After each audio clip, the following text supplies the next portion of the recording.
Hi everyone, how are you doing today? Well, I'm not able to get to my usual filming setup today, so here we are in the reading nook, and I am bringing to you my first review of the Sherlock Holmes reread. So someone on the blogosphere was saying how they were going to reread the whole series, and I thought, I think it's time for me to reread it as well. So this will be my review of A Study in Scarlet by Sir Arthur Conan Doyle, which I last read in 2017, but the whole series I haven't read since I was like a kid. So this is going to be really fun. This will be a long series that I do probably well through 2024, so stick around if it interests you. And as you can see, I'm going all out here with the costume and everything. So I'm just gonna have a lot of fun with this. I am really excited to nerd out again over Sherlock Holmes. So what was this reading of the novel like? You know, like I said, I had read it in 2017. I've read it maybe 2 or 3 times over the past maybe 18 years. But yeah, so most of it was familiar to me, but and like when you're reading it, a lot of things come back. So I would say I recognized a lot of it by heart. And it was just kind of a cozy read. I mean, I don't really like the concept of the genre of cozy murder mysteries. That just seems weird to me. But what I will say is it's cozy in this case because these characters are just a delight to be around. It's fun to see the banter of Sherlock Holmes meeting Watson and just beginning their amazing friendship in this book.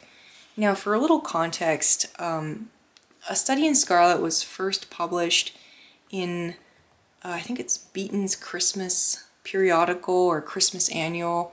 This was in 1887. Sir Arthur Conan Doyle, well, just Arthur Conan Doyle back then, was 27 years old, and this was his first Holmes outing. It was rejected by other publishers, finally got it into this magazine, and wasn't really highly appreciated at that time. In fact, the first 2 Holmes outings, which were both novels, just didn't, garner a lot of excitement. It wasn't until he started publishing the short stories 4 years later that, people actually got excited about Sherlock Holmes and wanted to read more about him, and he started to develop a whole fan club, if you will. I mean, people were really into this series with the short stories. So for those of you writers out there, don't get discouraged if your first works don't do well, or even your first appearances of these characters, because as is the case with Sherlock Holmes, sometimes it just takes a little time. So what's this about? I mean, I mentioned that Sherlock Holmes and Watson meet in this book. Watson's coming back from Afghanistan. He was an army doctor. He's a bit, he's been sick and recovering from illness. And Sherlock Holmes and him are actually, they're both looking for rooms that they can rent at a reasonable price. And so their mutual acquaintance Stamford brings them together and, warns Watson, hey, watch out for this guy. He's a little weird. He's a chemist. He's always in the laboratory, and, I don't know, but that he might poison his friends for fun just to see what will happen. So Watson's like, oh, okay, I know about, I'm a nerd too, and I think we'll get along okay. But Watson is bored out of his mind recovering from this illness, whereas Holmes is always getting visitors at Baker Street, and, there's always something going on with him. So initially, Watson doesn't know what's going on, and he's kind of shy of asking Holmes, what do you do for a living? What's with all these random visitors? So, over time, those barriers break down, they get to know each other better, and pretty soon Watson is invited to observe Holmes and Scotland Yard investigate this particular murder that happens on Brixton Road. So that's kind of the setup of A Study in Scarlet. You've got the meeting of Watson and Holmes. You've got the kind of interesting dynamic between them that starts, and then you've got the banter between Holmes and Scotland Yard. Not even banter exactly. It's more like just teasing and stuff back and forth. As Scotland Yard, they need his help, but they don't want to give him credit, and they are kind of embarrassed going to Holmes for help on this case. So those are things that come back later in the series, of course. Inspector Lestrade, or Lestrade in this book, he comes back later in the series, and it's just neat to see the origins of some of these relationships and motifs. There is a particular motif that really stood out to me this time, and it is that of the plight of women in late Victorian England, and really in the Western world, I would say. In many of the Sherlock Holmes stories, Doyle explores in some detail, I would say, the domestic structures that people lived in at the time, the vulnerability of young single women, and there's always this recurring villain who's like the lecherous employer or other position of power. And yet, in spite of being that kind of motif, Doyle doesn't, he doesn't denigrate his female characters to just being damsels in distress. They always have their own goals and aspirations and agency. Of course, everyone knows Irene Adler, right, of A Scandal in Bohemia. She's like the very modern woman, kind of adventurous, but, you know, not as often spoken about are other characters like Violet Hunter and Helen Stoner from various other stories in the series, who actually play a big role in their own rescuing.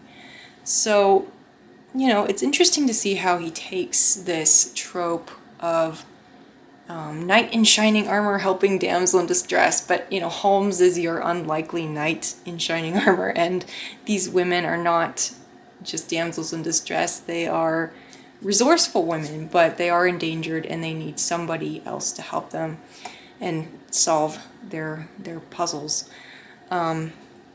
So I really enjoyed seeing the origins of that in the story, because there are a couple of female characters in this book that fall into that, I guess, Doylean trope, if you will. Now, they're not quite as fully developed as some of his other characters, his other female characters, but nonetheless you can see the start of this theme that comes back later in the series. So yeah, there is a lot of, you know, your classic murder scene investigations in here, footprints, you know, looking at blood stains, all the kinds of things you associate with Sherlock Holmes. And then there's this interesting detour in the second half where he takes you right out of Watson's narrative and puts you smack dab in a Western, literally in the American West. And it's basically a flashback told by an omniscient third person. So it's kind of, I mean, even just logistically, it's a little humorous to think about how this is supposed to work. Like, is Watson just making this up? Is Doyle just inserting himself for this flashback to make you think about, you know, I guess, like, really try to give you more context? I'm not sure what he was going for with this. It's very interesting, especially for a debut novel. But essentially, the flashback covers a lot of gang and cult violence that seeks to explain the murderer's motive and how this murder in London originated in a Mormon settlement in Utah. So, kind of the elephant in the room when it comes to, you know, reviewing this novel. I think this part of the book is very intriguing, but it's also the weakest part. I think it's intriguing because it had so much potential to be, you know, very thoughtful and serious, a little more staid. I think if Doyle had stuck to just talking about polygamy and religious trauma, then that part of the novel would have aged so much better. It would have been an interesting critique. But he really just goes straight into sensationalism and a plot line that is just going to have you like, you know, really scratching your head what to make of it, you know, or if you're LDS, you'll probably be offended by it. So just a heads up that that's in there. I don't know enough about the history to have an opinion on how accurate that part is. What I will say is I've read other books by Doyle, other historical fiction, such as The White Company, which is a medieval story, and The Refugees, which takes place in, I think it's 18th century France and America. And he does that a lot. Like his historical fiction's not bad, but it often goes into, you know, quite a bit of sensationalism. So it's really up to you to, you know, do your research and figure out, I guess, you know, how much of that is stuff he made up, or, you know, how seriously should you take it. So, you know, there is that. Overall, I liked A Study in Scarlet. I think it's an odd novel, introducing an odd character to boot, but it also has a lot of charm in spite of its flaws and its dated elements. So I thought it was fun to revisit, and I'm really looking forward to The Sign of Four, which is the next book and the next novel. And incidentally, the last time I read the series, The Sign of the Four was my favorite novel. So yeah, that's pretty much it for this. Let me know if you have any thoughts, if you're a Sherlock Holmes fan, if you've read this. Interestingly, I don't think I've ever seen an adaptation of this, but there is a Sherlock episode by the BBC that's called A Study in Pink, and it really doesn't have much to do with this other than, you know, they took some of the same lines from the dialogue of their meeting and then updated them to be 21st century. But yeah, I don't think I've ever seen an actual adaptation of this story.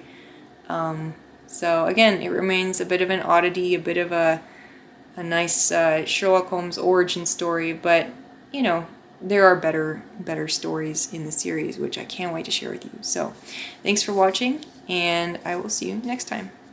Bye.